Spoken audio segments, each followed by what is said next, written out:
La semana pasada estudiamos los versículos 3 y 4 del capítulo 1 de Segunda de Pedro. Versículos que dicen: como todas las cosas que pertenecen a la vida y a la piedad nos han sido dadas por su divino poder mediante el conocimiento de aquel que nos llamó por su gloria y excelencia, por medio de las cuales nos ha dado preciosas y grandísimas promesas, para que por ellas llegaseis a ser participantes de la naturaleza divina, habiendo huido de la corrupción que hay en el mundo a causa de la concupiscencia. Y hasta ahí llegamos, que es un poco lo que Dios nos ha dado. Por eso aquí en el versículo 3 nos dice: nos han sido dadas. ¿Qué cosas? Todas las cosas que pertenecen a la vida y a la piedad. Y luego nos dice: por medio de estas nos ha dado Dios. ¿Nos ha dado qué cosa? Preciosas y grandísimas promesas. Digamos que estos dos versículos nos dicen aquello que Dios nos ha dado, aquello que es por gracia. Nosotros, la verdad, que no podemos hacer nada a través de nuestros propios recursos para acceder a todas las cosas que pertenecen a la vida y la piedad. Dios nos la da en Cristo Jesús. Sin embargo, a partir del versículo 5 que vamos a estudiar ahora, es el momento en el que el acento de la acción ya no recae en Dios, sino recae en nosotros, sin dejar de considerar que siempre Dios es vital en la vida cristiana. ¿Cómo vivir la vida cristiana sin el Señor? Sin embargo, aquí Pedro le va a poner el acento a los creyentes, a los destinatarios de su carta y por implicación a nosotros, vosotros también. O sea, siendo así, siendo que Dios nos ha dado todo esto, no es que no tenemos que hacer nada, sino siendo que Dios nos ha dado, en virtud de que Dios nos ha dado estas cosas, vosotros también. Y ese también quiere decir ustedes al mismo, con la misma intensidad, si queremos, que Dios nos ha dado, ustedes también. ¿Qué tienen que hacer ustedes también? Poniendo toda diligencia, por esto mismo añadid, etcétera, etcétera, ya vamos a leer ahí. Entonces, lo que nos está enseñando Pedro es que Dios nos ha dado todas las cosas que pertenecen a la vida y a la piedad. Y por eso mismo nosotros tenemos que hacer algo. No porque Dios nos ha dado, nosotros no tenemos nada que hacer. Justamente porque Dios nos ha dado, es que tenemos algo que hacer. Y eso que tenemos que hacer, como se dice en el versículo 5, no se tiene que hacer al descuido, no se tiene que hacer de cualquier manera, sino se tiene que hacer poniendo toda diligencia. O sea, en esto que vamos a estudiar hoy día no podemos ser negligentes, no podemos ser descuidados, no podemos actuar con tibieza, debemos actuar con mucha atención. O lo que en otras partes de la palabra de Dios se dice, debemos velar, ser muy vigilantes de que pongamos toda diligencia en esto que vamos a aprender hoy día, porque más adelante Pedro nos va a decir que hay riesgos muy graves en la vida espiritual de los creyentes si no ponemos toda diligencia en lo que nos va a enseñar. La verdad que poner toda diligencia significa poner el mayor empeño, esforzarnos. Esos son términos que otras versiones de la Biblia traducen en el mismo lugar que la Reina Valera 60 traduce como toda diligencia. Ahora bien, muchas veces la iglesia cristiana se ha equivocado y ha considerado que como la salvación es por fe, o es por gracia, por medio de la fe, no tenemos nada que hacer. Quizás alguna vez le han dicho, no hagas nada, solo deja que el Señor haga todo. Y hay algo de verdad en esto, porque el Señor es, en su infinita voluntad, en su soberanía y en su omnipotencia, lo hace todo. Pero no es cierto que la Biblia diga que nosotros no tenemos que hacer nada. Y lo vamos a ver permanentemente en este texto y en otros que vamos a ir citando. Y quizá la confusión ha venido porque en la iglesia cristiana, con justa razón, se ha puesto el acento en que la salvación no es por obra, sino por fe. Y al poner el acento en eso, hemos dejado de poner el acento que la Biblia sí pone en realizar las buenas obras que Dios quiere que realicemos. Y quizás la mayor confusión, y a su vez la explicación de esta confusión, está en el versículo clave que dice que la salvación es por fe, que es en Efesios capítulo 2, versos el 8 al 10. capítulo 2 de Efesios, versículos 8 al 10. Ahí se dice, ahí está, digamos, el versículo central que enseña que la salvación no es por medio de obras, sino de la fe. Ahí Pablo dice, porque por gracia sois salvos por medio de la fe. Está clarísimo. Y esto no de vosotros, pues es don de Dios. No por obras para que nadie se gloríe. Queda clarísimo. La salvación no es por obras, porque si fuera por obras, quien realice esas obras se podría adjudicar algún mérito en la salvación. Llegaría al cielo y diría, yo me salvé. Sí, claro, tú moriste en la cruz, pero una parte importante, un porcentaje, es mi mérito. Y entonces esa salvación no es un regalo, sino una paga. Cuando uno hace algo y recibe un salario, es paga. Cuando uno no hace nada y le dan algo, es regalo. Entonces nosotros no hemos hecho nada por la salvación. Dios nos la da. No es por obras para que nadie se gloríe. Pero el versículo continúa, porque somos hechura suya, creados en Cristo Jesús. Efectivamente, hemos nacido, todas las cosas que pertenecen a la vida y a la piedad nos han sido dadas. Hemos nacido a la vida de Dios, estábamos muertos, somos hechura de Dios. Aquí lo dice, pero somos hechuras de Dios, creados en Cristo Jesús, con un propósito, para buenas obras. No solamente para que digamos, soy salvo, yupi, qué bueno, y de aquí sigo en velocidad crucero hasta que me muero, porque me espera el cielo. No, somos creados para buenas obras, las cuales Dios preparó de antemano. Y muchas veces he escuchado decir, ajá, ahí está, hasta las buenas obras las preparó Dios. Ni en eso tenemos mérito. Sí, pero las preparó Dios, porque a nosotros no se nos van a ocurrir las buenas obras, porque seguimos en nuestra carne y nuestra tendencia va a ser al pecado y no a las buenas obras. Por eso las preparó Dios. Qué bueno que Dios nos indique cuáles son esas buenas obras, pero las preparó de antemano para que anduviésemos en ellas, para que viviésemos en esas buenas obras. O sea, Dios preparó las buenas obras de antemano y a veces nosotros podemos no andar en ellas. Y debemos andar en ellas. Y entonces es perfectamente consonante la enseñanza de que la salvación es por gracia, por medio de la fe, con el hecho de que porque esa salvación nos ha sido dada, nosotros debemos actuar en respuesta con absoluta, con total diligencia, poniendo toda diligencia. Y ahí sí, entramos al versículo 5, que dice, vosotros también, poniendo toda diligencia, estoy nuevamente en 2 de Pedro capítulo 1, vosotros también, poniendo toda diligencia por esto mismo, añadid a vuestra fe virtud, a la virtud conocimiento, al conocimiento dominio propio, al dominio propio paciencia, a la paciencia piedad, a la piedad afecto fraternal y al afecto fraternal amor. Son 7 elementos, 7 cosas, dice luego Pedro, 7 atributos, ciertas cualidades, 7 virtudes, no sé, se le puede llamar de varias maneras, que Pedro añade a la fe. ¿Por qué añade a la fe? Porque la fe es el punto de partida, porque la fe salvadora es la base.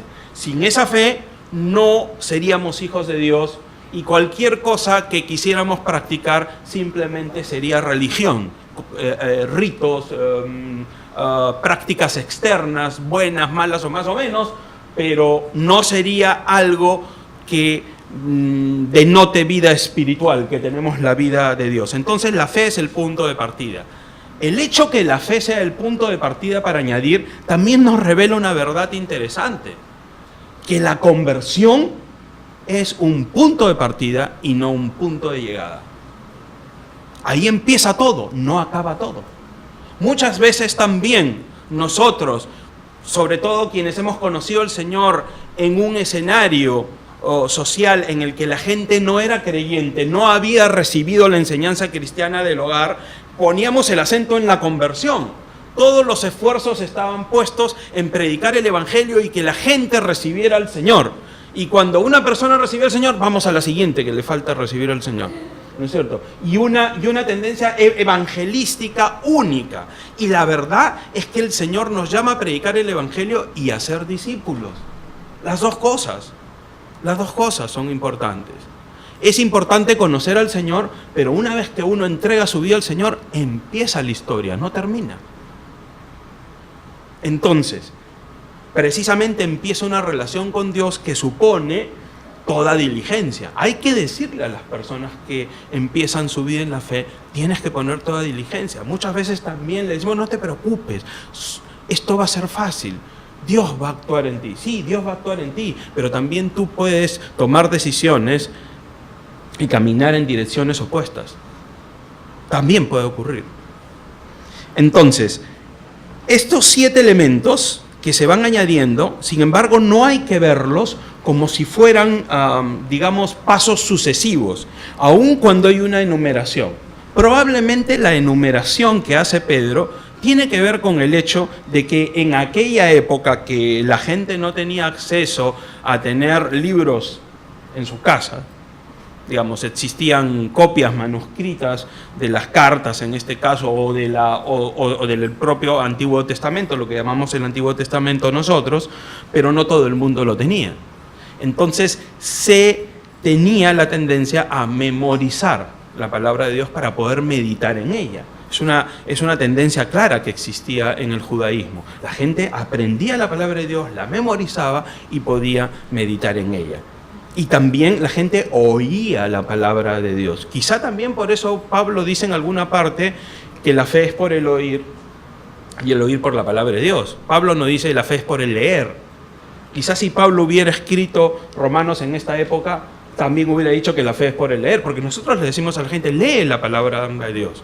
Y no vamos a encontrar una parte en la Biblia que diga que hay que leer la palabra de Dios. ¿Y por qué razón? Porque en ese tiempo la gente no tenía la facilidad para leer. Y la gente memorizaba la palabra de Dios. Y una técnica, una mnemotecnia, una técnica de memorización era la enumeración. Por eso vamos a encontrar en las Escrituras muchas enumeraciones, porque ayudan a recordar. Y en las enumeraciones, según quienes han estudiado la cultura de la época en la que se escribe esta epístola, los términos primero y último eran muy importantes. Eran los términos clave. Por eso fe y amor al final, que sabemos que son términos muy importantes en la vida cristiana. Sin embargo, no debemos pensar que esta enumeración lleva a paso 1, paso 2, como si fuera un curso, lenguaje 1, lenguaje 2, matemática 1, matemática 2. Es decir, estoy desarrollando la virtud, todavía no le puedo meter el diente al conocimiento. Cuando tengo el conocimiento y apruebe el conocimiento, recién voy al dominio propio. Cuando tenga el dominio propio, entonces me toca la paciencia. No es así. Son elementos que debemos desarrollar en nuestra vida espiritual y que tienen que estar en armonía. Eso es lo que se trata. Y así hay que entender. Sin embargo, vamos a seguir el orden que Pedro nos expone acá. Y en algún caso vamos a encontrar enseñanzas interesantes en este orden. Empecemos con la virtud. Lo primero que Pedro dice que hay que añadir a la fe es virtud.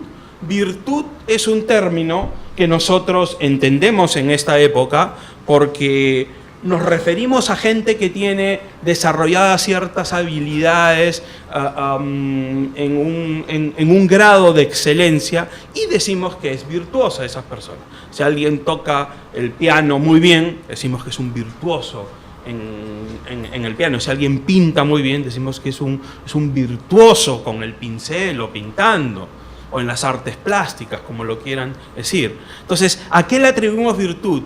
A excelencia. El término griego, dicho sea de paso, es gracioso, arete. Arete es el término griego que se traduce como virtud. O sea que las mujeres pueden entender muy bien cuán virtuosas pueden lucir cuando llevan aretes. Y hoy también hasta los hombres, dicho sea de paso. Pero ¿qué es lo virtuoso cuando hablamos en el terreno de la fe? Y lo virtuoso cuando hablamos en el terreno de la fe no es lo virtuoso cuando hablamos en términos humanos. Lo virtuoso en el terreno de la fe tiene que ver con dos elementos claves. Lo interno, el corazón, y lo externo, la conducta. Lo primero es la rectitud de corazón. Esa virtud tenemos que añadir a nuestra fe salvadora. Nuestra tendencia va a ser no tener virtud en esto. Nuestra tendencia va a ser, como seres incorregiblemente religiosos que somos, a fijarnos en lo externo y no a desarrollar lo interno. Y Dios mira el corazón. Lo primero que le dice Dios a Samuel cuando va a ir a ungir a David: no te fijes en lo externo, yo no me fijo en lo externo, yo no me fijo en las cosas que se fijan los hombres, yo me fijo en el corazón. Entonces Dios quiere rectitud de corazón, que nosotros vengamos a Él y le digamos: Señor, examina mi corazón, las intenciones de mi corazón, que no haya doblez, o como diría David en uno de los salmos, que en mi espíritu no haya engaño. Esa rectitud de corazón es una virtud que hay que desarrollar, porque es una excelencia que Dios aprecia.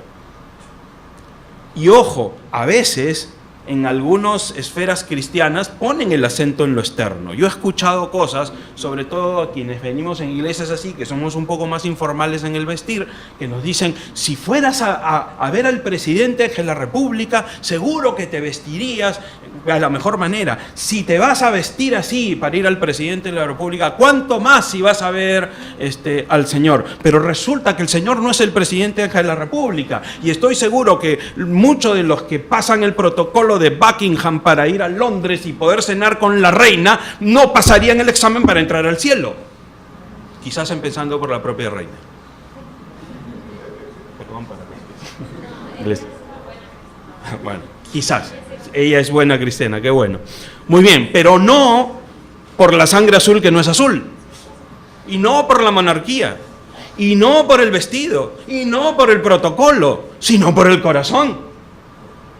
Y entonces quienes dicen así trasladan la medida y el parámetro humano al parámetro divino. Y yo no digo que haya que vestirse deliberadamente mal o bien, sino quiero decir que como te vistas no tiene nada que ver como Dios te ve. Y eso es lo que la palabra de Dios enseña. Y decir lo contrario es contradecir lo que Dios le enseñó a Samuel. Sin embargo, no todo queda en ese plano interno. Hay una cosa que es muy importante en la conducta, que se llama obediencia. Obediencia. Y la obediencia significa que toda nuestra vida y todas las áreas y aspectos de nuestra vida se rijan por los principios de la palabra de Dios. Y ahí sí entramos a un terreno complicado, porque definitivamente en algunas áreas de nuestra vida son como zonas liberadas, donde nosotros nos reservamos el derecho de tomar decisiones absolutas, ejecutar y poner en práctica nuestros valores, nuestra manera de pensar. Y el camino de la fe significa ir transformando eso. No va a ser algo inmediato, por eso hay que poner diligencia. Porque hay que poner diligencia en desarrollar el comportamiento virtuoso, que significa ser obediente a lo que la palabra de Dios señala. Y eso supone hacer ajustes, supone hacer cosas que no hacíamos y dejar de hacer cosas que hacíamos. Las dos cosas. Dejar de hacer cosas que Dios nos dice que tenemos que dejar, y comenzar a hacer cosas que no hacíamos jamás, que Dios nos dice que tenemos que comenzar a hacer. Y esa es la obediencia. Para eso se requiere otro elemento, que también está presente en la traducción de esta palabrita graciosa que se llama arete o arete, que se traduce como virtud, que es poder moral, energía moral, vigor del alma. Algunas traducciones de la Biblia traducen no virtud, sino coraje. William Barclay, que es un famoso comentarista de la Biblia, dice que lo que se debería poner aquí es coraje y no virtud. ¿Y por qué? Porque el cristianismo no es para pusilánimes, no es para melindrosos, no es para cobardes. Claro que necesitamos la fuerza del Señor. Nosotros somos de naturaleza cobarde, pero para vivir la vida que Dios nos manda se requiere coraje. Por eso es que Dios le dice a Josué: esfuérzate y sé valiente, porque se requiere valentía. Va a haber presión. La corriente del mundo es una corriente, y es difícil oponerse. En nuestra vida diaria, no estoy hablando de los grandes principios teológicos únicamente, estoy diciendo ahí donde tú trabajas, ahí donde tú estudias, en tu barrio, entre tus familiares.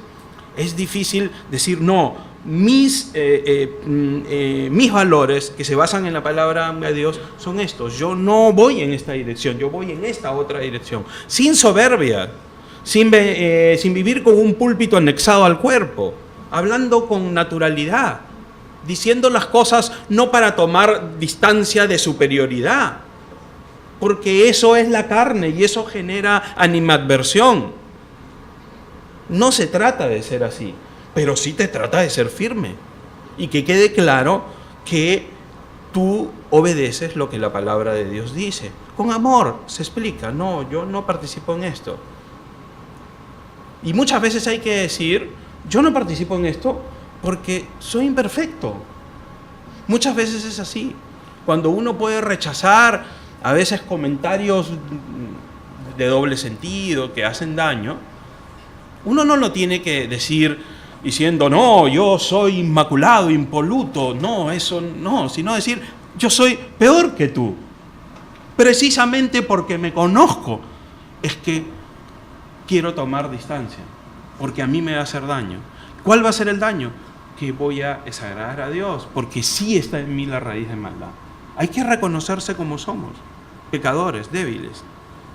Nos identificamos así con la gente. Y a la virtud hay que añadir conocimiento.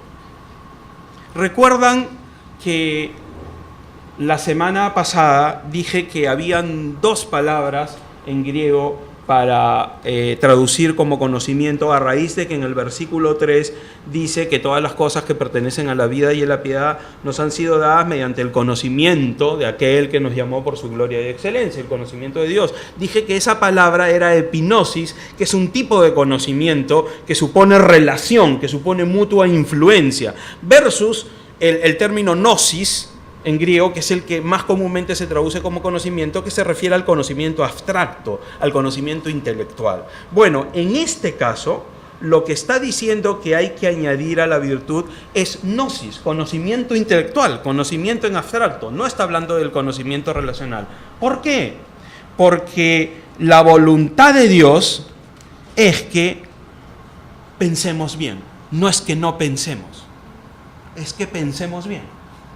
La voluntad de Dios no es no pensar, sino pensar bien. Y pensar bien significa pensar conforme a la palabra de Dios. Y por eso, quienes han recibido esa fe, quienes siguen al Señor, quienes tienen la virtud de tener rectitud de corazón y obedecerlo, deben, en ese escenario de obediencia en fe, deben desarrollar el conocimiento de las cosas que están en la palabra de Dios. No debemos ignorar las cosas que están en la palabra de Dios. Algunas son difíciles de entender, como el propio Pedro dice al final de esta misma epístola. Dice que Pablo ha escrito también cosas difíciles de entender, que los indoctos y los inconstantes tuercen para su propia perdición. Entonces hay cosas en la palabra de Dios sobre la cual se va a desarrollar una actitud doctoral, en el sentido no de los grados académicos, sino del conocimiento, pero eso no se logra con inconstancia, se logra con constancia, con perseverancia, y es la voluntad de Dios que así sea. Y aquí el orden es interesante,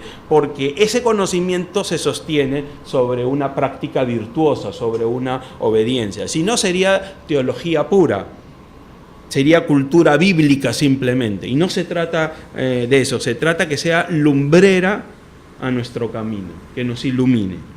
Porque si no tenemos ese conocimiento, vamos a ser como niños fluctuantes. No vamos a poder discernir entre lo verdadero y entre lo erróneo, entre lo falso y lo verdadero, entre lo bueno y lo malo. Y Dios no quiere que seamos así. Por eso Jesús dijo, los envío en un mundo difícil, sed prudentes como serpientes y sencillos como palomas. Y como la serpiente está asociada a la Biblia, a la figura de Satanás, como que escamoteamos esa parte y nos quedamos con la sencillez de la paloma. Pero hay que ser prudentes, hay que ser observadores. ¿Y cómo vamos a mirar las cosas si no tenemos el prisma, el lente de la palabra de Dios? Por eso es este conocimiento el que señala Pedro. Después señala el dominio propio.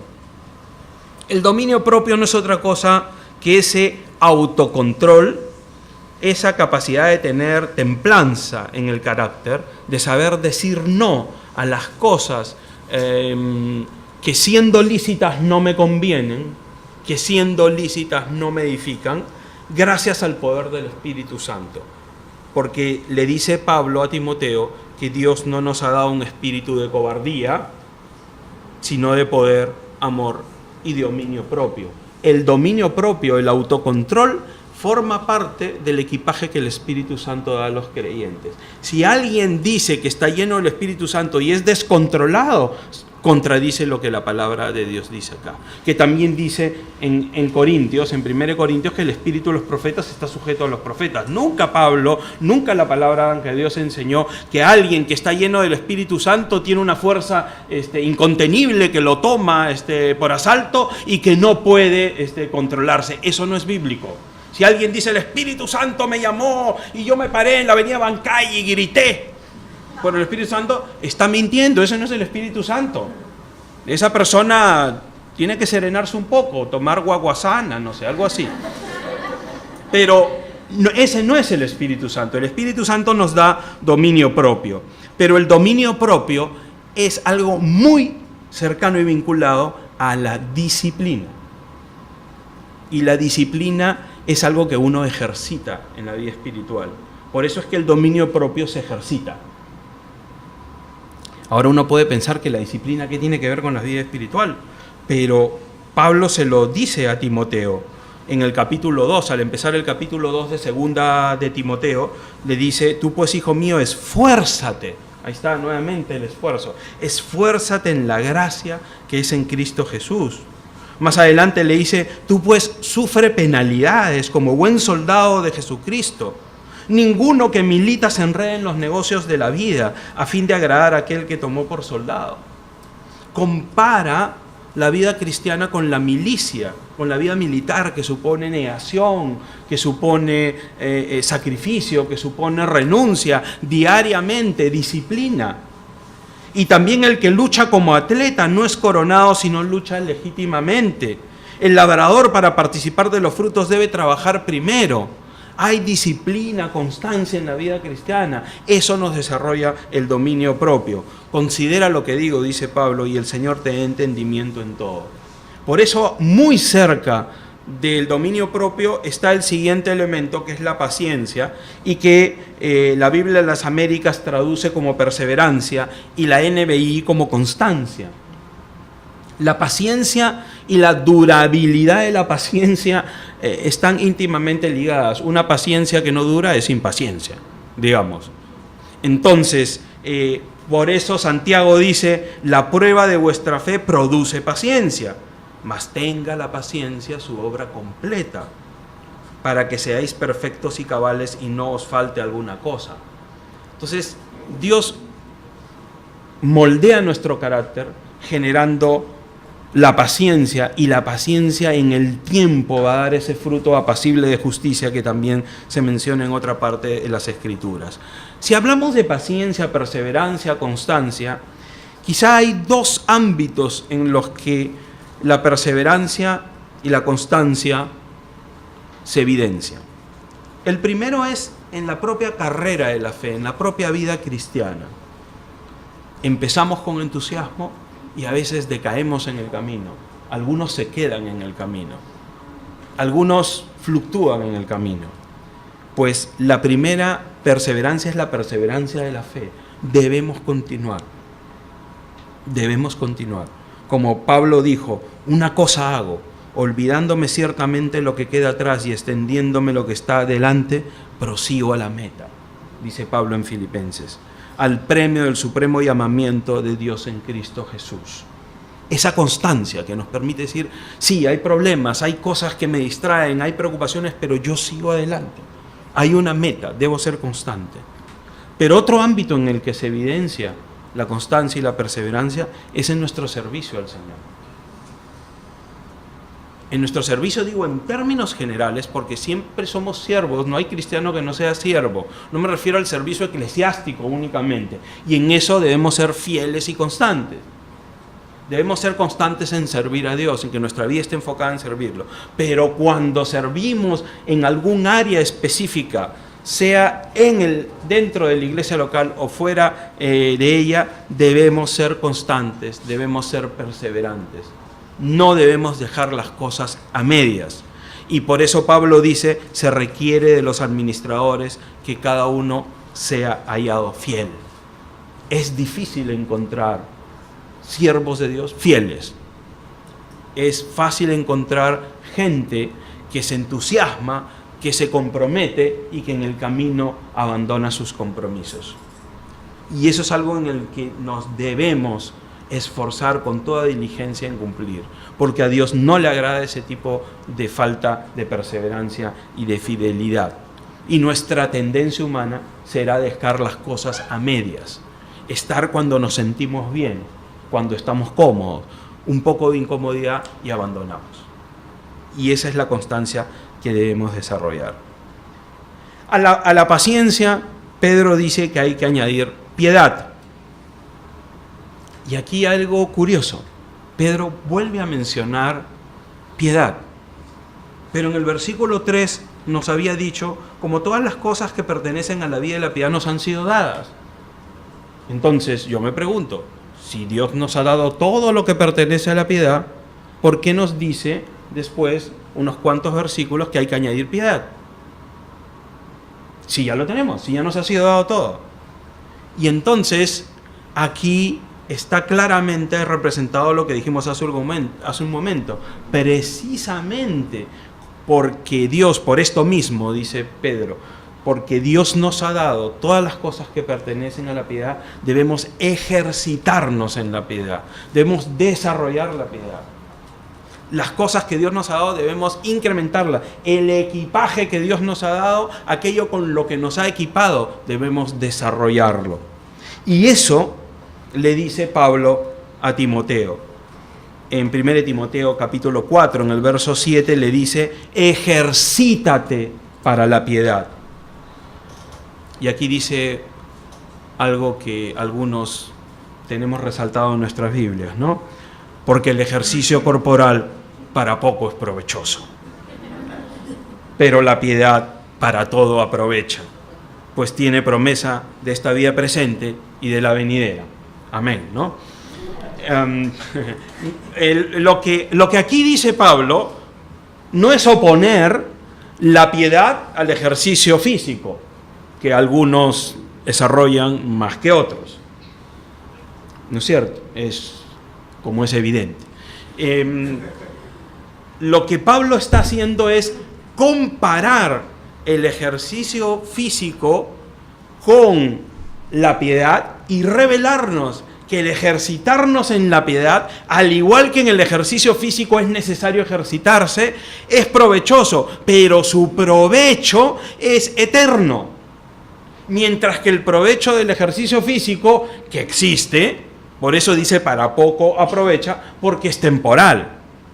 No que no tenga provecho, tiene provecho, pero es temporal. O sea, quienes tienen el cuerpo atlético, la musculatura a flor de piel, y quienes no la tenemos, todos nos vamos a morir, unos y otros. Y a veces los atléticos se nos adelantan un poco, pese a su fisiculturismo. Pero todos vamos a tener una vida eterna, algunos en el Señor y otros fuera del Señor. Y lo que nos está enseñando Pablo es que debemos ejercitarnos en aquello que es eterno y tomar la misma constancia que toman aquellos que ejercitan en lo físico. Es decir, sigamos en el ejemplo en lo físico. No se ejercita a alguien en lo físico que solo se ejercita una vez por semana. Ese no se está ejercitando en lo físico. Ese no lo aprovecha para nada. Incluso es hasta peligroso a cierta edad. La edad en la que ya me encuentro hace un rato, ¿no? Es peligroso que un fin de semana uno dice, ahora quiero jugar fulbito, entonces uno va a jugar fulbito y recuerda que tiene 15 años nuevamente y se juega 4 horas, ¿no? Aparte que acaba con dolores musculares, ¿no es cierto? Y se tiene que tomar 2 o 3 pastillas para poder levantar el diario El Comercio el día siguiente. aparte de eso, y no es una información documental la que los doy. Yo he tenido que hacer eso cuando aquí en la iglesia se les ha ocurrido dedicarse a lo que poco aprovecha, al ejercicio físico, y me han invitado. Aparte de eso, hay riesgos porque uno puede acabar con contracturas musculares, con esguinces, y lo peor, puede acabar hasta con un infarto, hasta cierto punto. Entonces, lo que se recomienda no es ese ejercicio ocasional, sino la constancia en el ejercicio. Esa constancia va a tener ese fruto que el ejercicio físico tiene. El ejercicio ocasional no va a tener fruto e incluso puede ser contraproducente. Bueno, en el plano espiritual sucede lo mismo. En el plano espiritual, cuando Pablo dice que hay que ejercitarnos para la piedad, significa la constancia del atleta diaria, no del que se ejercita una vez por semana. Yo voy a la iglesia los domingos, escucho un poquito y me voy. Hay que darle un espacio a la piedad. No le estás dando un espacio a nada. Vas a tener un esguince espiritual por la tibieza. Lo que Dios nos llama es a tener la constancia de ejercitarse en la piedad, día a día, poco a poco. Y eso va a producir el fruto eterno, con toda diligencia, como dice Pedro. Finalmente, Pedro nos habla de dos elementos íntimamente relacionados en esta lista de 7 que hay que añadir a la fe, que es el afecto fraternal y el amor, que están muy relacionados. Y los vamos a tratar juntos, porque Pedro los relaciona en su primera epístola, ya lo vamos a ver. Pero lo interesante aquí es que si esta enumeración se hubiera quedado en el punto de la piedad, quizás hubiéramos tenido la tentación de considerar que la vida cristiana es solamente un asunto de misticismo personal, de una relación individual con Dios únicamente. Es una relación personal con Dios, no me cabe duda, pero únicamente. Y en la Biblia no hay Robinson Crusoe. La vida cristiana no es una vida de individualismo místico, no lo es. Muchas cosas son de desarrollo personal, en el sentido en el que la piedad no se transmite, no se inocula uno a otro, no se puede. ¿No es cierto? Si uno no se ejercita en la piedad, nadie se va a poder ejercitar por ti. Sin embargo, la vida cristiana es una vida relacional con otras personas.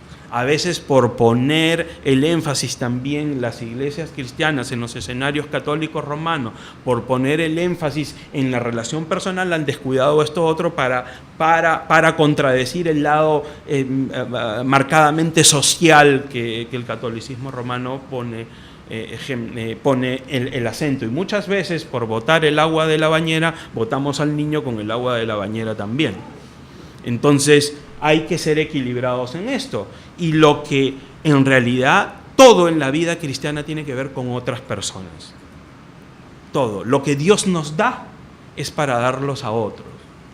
Y esto lo vemos quizá en uno de los pasajes más claramente profundos en que vemos esto. Está en 2 de Corintios capítulo 1, versículos 3 al 4. Ahí Pablo dice algo muy lindo.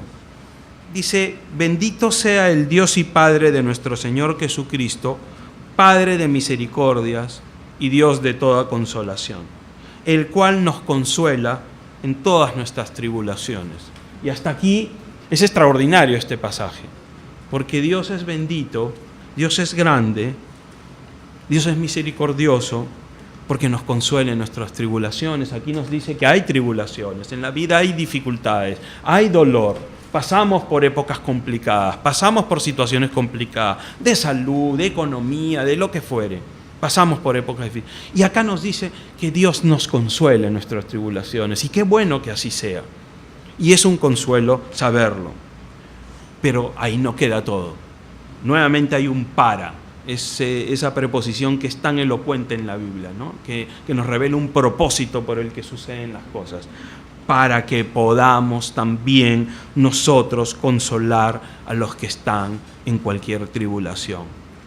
O sea, Dios muchas veces nos hace pasar por tribulaciones para trabajar nuestro carácter, para probar nuestra fe, para aquello que leímos en Santiago, para que esa prueba de la fe genere paciencia y esa paciencia haga su fruto de perfeccionarnos en relación a nuestra vida cristiana, en relación a nuestro carácter como personas, como hijos de Dios.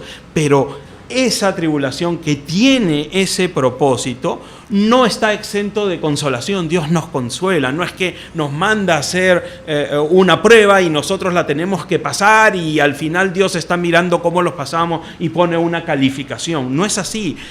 Mientras dura la prueba, mientras duran las tribulaciones, Dios nos consuela. Pero tampoco ahí acaba todo. Dios nos consuela para que podamos consolar a otros. Pero ¿con qué los vamos a consolar a esos otros que están en tribulación? A través de o por medio de la consolación con que nosotros somos consolados por Dios. O sea, esa consolación que Dios nos da no queda en nosotros, alcanza para consolar a otros.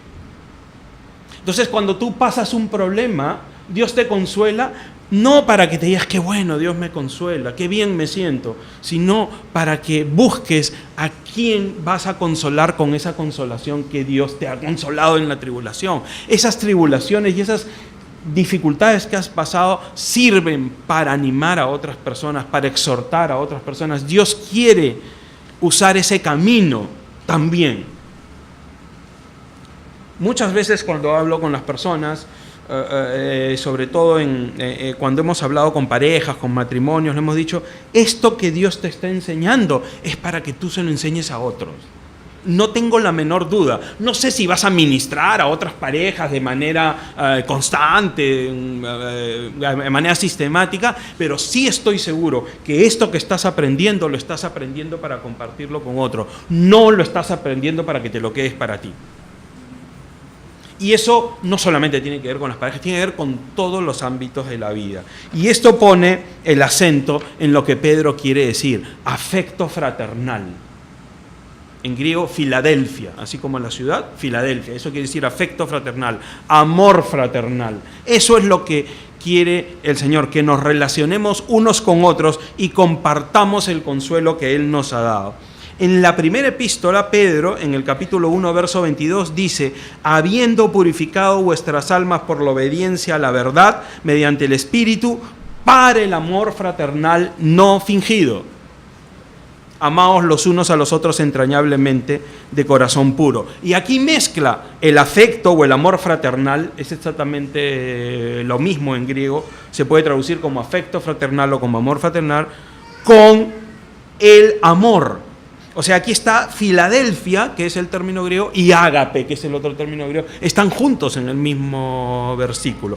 Es decir, el amor ágape de Dios se evidencia entre nosotros a través del amor o del afecto fraternal. Y se requiere que sea el amor de Dios, porque la verdad sea dicha, a nosotros no nos sale bien el desarrollar el afecto fraternal. Por eso, Pedro dice el afecto fraternal no fingido, porque lo que nos sale bien a nosotros es el fingimiento.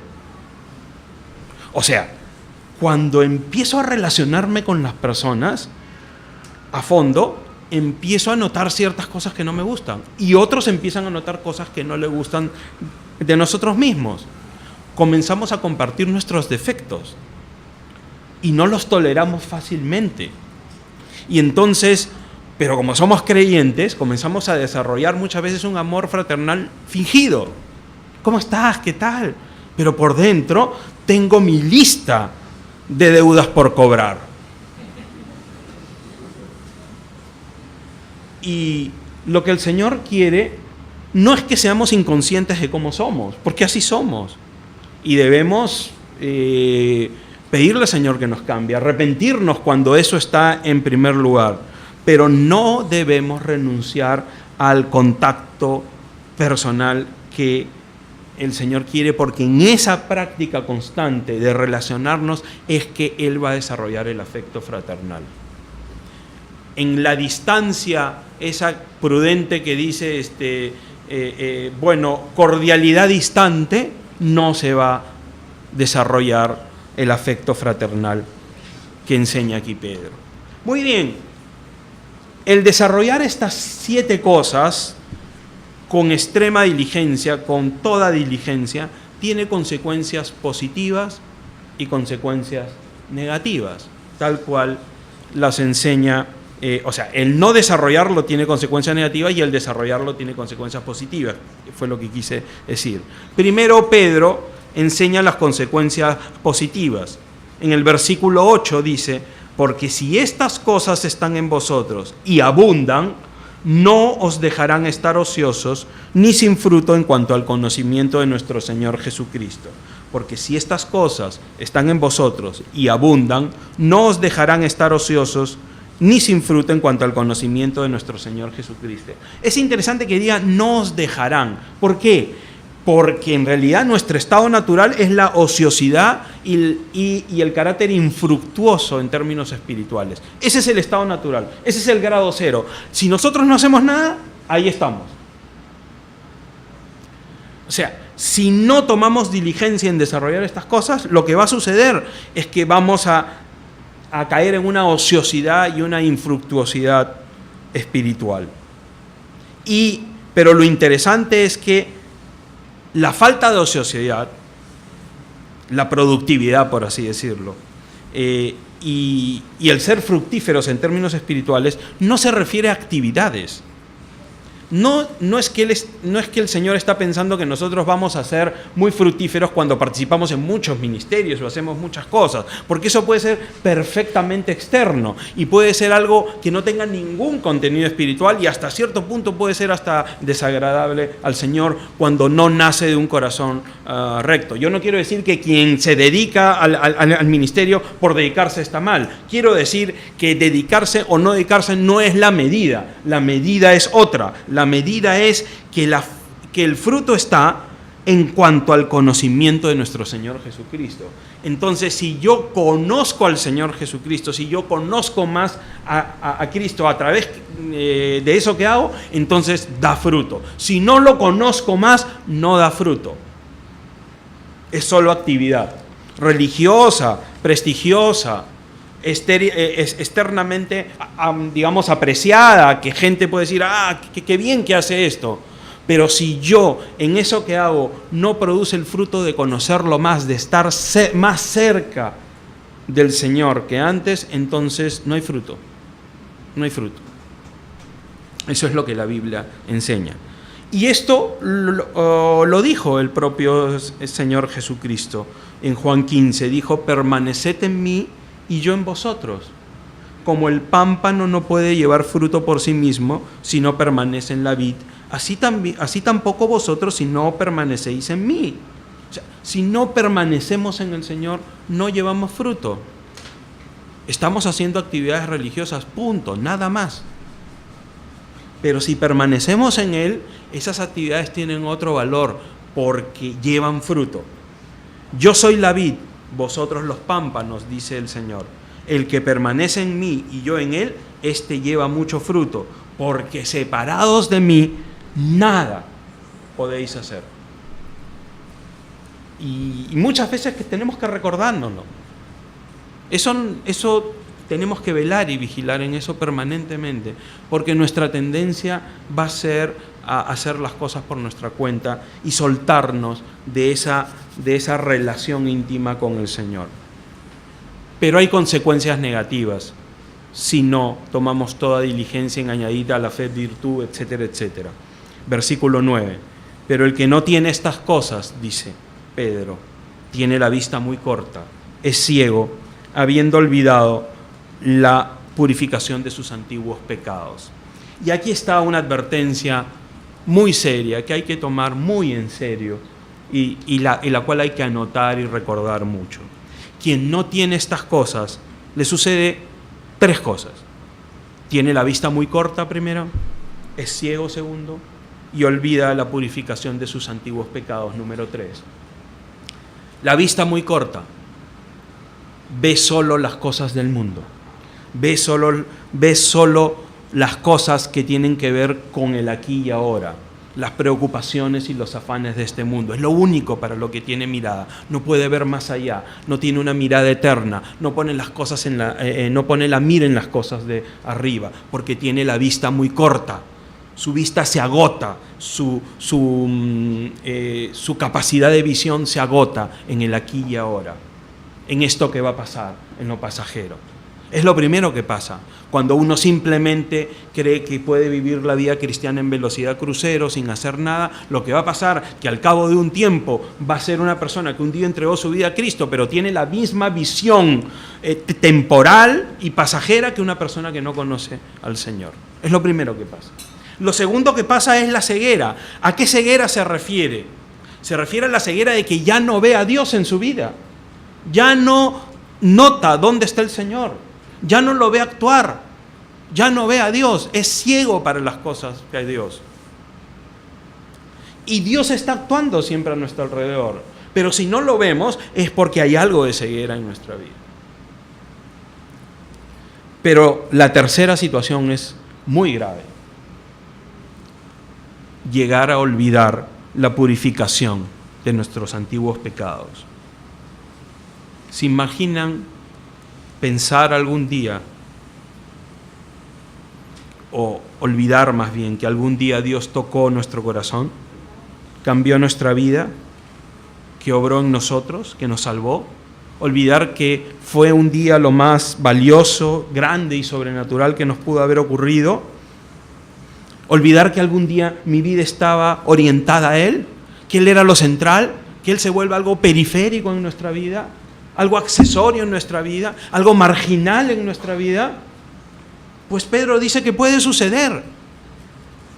Por eso es que digo que es una advertencia muy grave.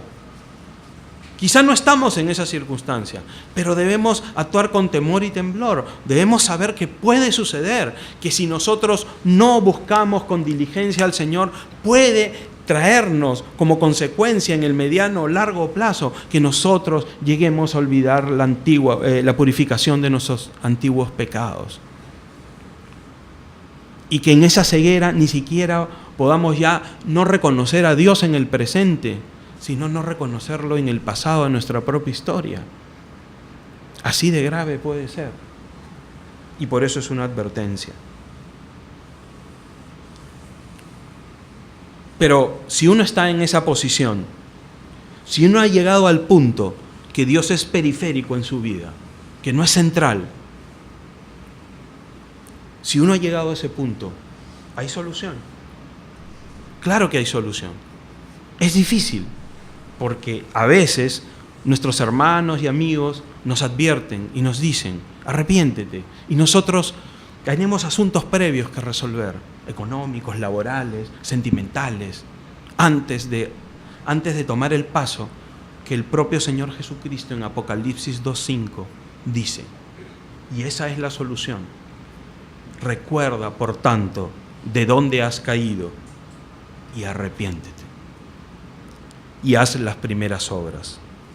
Pues si no, vendré pronto a ti y quitaré tu candelero de mi lugar si no te hubieres arrepentido. Recuerda de dónde has caído. ¿Qué fue aquello que hiciste o dejaste de hacer que te alejó, que hizo que tomaras un atajo y que cuando menos pensabas estabas lejos del lugar en el que significaba caminar con el Señor? ¿Dónde fue ese punto? ¿Qué hiciste? ¿Qué decisiones tomaste? ¿Qué admitiste en tu vida? ¿Qué toleraste? ¿O qué te dijo el Señor que te rehusaste a hacer? ¿Qué ajuste tenías que hacer que no hiciste en tu vida y que al cabo de un tiempo hizo que perdieras el paso, que no te ejercitaras con diligencia en la fe y que llegó un momento que ya no mirabas las cosas de Dios y estabas ensimismado en las cosas de este tiempo, que ya no mirabas la presencia de Dios en tu vida, que te habías vuelto ciego y que peor que eso, desarrollaste una dureza de corazón tal que ya no podías recordar que Dios había actuado en tu vida? Y si Dios te había salvado, ¿cómo puedes decir que estás solo? Entonces tienes que arrepentirte. Entonces, ¿qué significa arrepentirse? Significa decir, Señor, no voy a luchar más contra ti. Yo cometí el error. Como el Señor cuando habló con Job. Y le dijo, ¿dónde estuviste tú cuando yo creé el mundo? ¿Dónde estuviste tú cuando yo le puse límites al mar y etcétera? Y son como 2 o 3 capítulos que le hace ver a Job, ¿tú qué sabes de estas cosas? Y entonces Job llega un momento que le dice, yo de oídas te había oído, pero ahora me doy cuenta quién eres y me arrepiento en polvo y ceniza.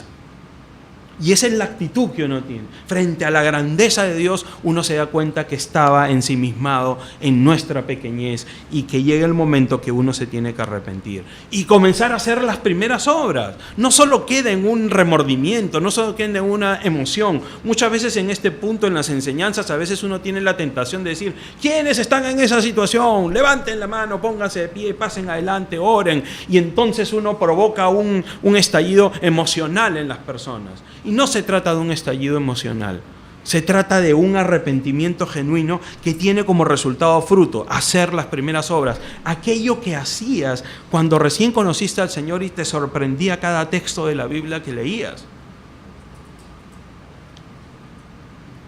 Y Dios puede hacer que sus promesas sean preciosas y grandísimas, como está dicho acá en nuestra Biblia, pero que debemos arrepentirnos. Y si nosotros estamos buscando al Señor, si no estamos en la posición de arrepentirnos, debemos tener suma atención con las advertencias que Dios nos da. Porque si las advertencias están en la Biblia, es por una razón, porque nosotros corremos el riesgo de hacer eso. Pablo dijo, el que piense tan firme, mire que no caiga. Que no haya soberbia espiritual en nosotros, que haya humildad. Y por eso la exhortación final con la que vamos a terminar es la de Pedro, versos 10 y 11. Por lo cual, hermanos, tanto más procurad hacer firme vuestra vocación y elección, porque haciendo estas cosas no caeréis jamás. No voy a discutir aquí si la salvación se pierde o no. Yo creo que Dios nos salvó y su obra es perfecta. Y a los que antes justificó, a ellos glorificó, como dice en el capítulo 8 de Romanos. Pero también creo que la Biblia enseña que debemos trabajar con diligencia en nuestra fe para no caer jamás. No quiere que nos enorgullezcamos en algo que es un regalo. Debemos actuar con diligencia para no caer jamás, porque de esta manera os será otorgada amplia y generosa entrada en el reino de nuestro Señor y Salvador Jesucristo. La Biblia enseña que la salvación es por fe y también enseña que algún día en la presencia de Dios va a someter a prueba nuestra obra. No como condición de salvación, no como condición de salvación. Dice Pablo en 1 Corintios capítulo 3, si permaneciere la obra de alguno que sobreedificó, recibirá recompensa. Pero si la obra de alguno se quemare, él sufrirá pérdida, si bien él mismo será salvo, aunque así como por fuego, dice. O sea, no está en tela de juicio la salvación, pero habrá recompensa al que con diligencia va siendo fructífero. A eso se refiere Pedro cuando dice que nos será otorgada amplia y generosa entrada. Que no nos toque entrar por una puerta por la que no pasamos, que no nos quede apretada la vestidura blanca que nos van a dar, por así decirlo. Es una manera de decirlo. Que haya amplia y generosa entrada en el reino de nuestro Señor y Salvador Jesucristo. Pedro nos invita a tener una visión eterna. Lo que nosotros hacemos aquí en el tiempo que Dios nos ha permitido en su voluntad que andemos en esta tierra tiene implicaciones eternas. No acaba acá. Tiene recompensas eternas. Tiene que ver con nuestra eternidad, con la eternidad que Dios nos ha regalado. Con esa visión eterna, pongamos toda diligencia en la vida presente, en la carrera de la fe. Vamos a orar.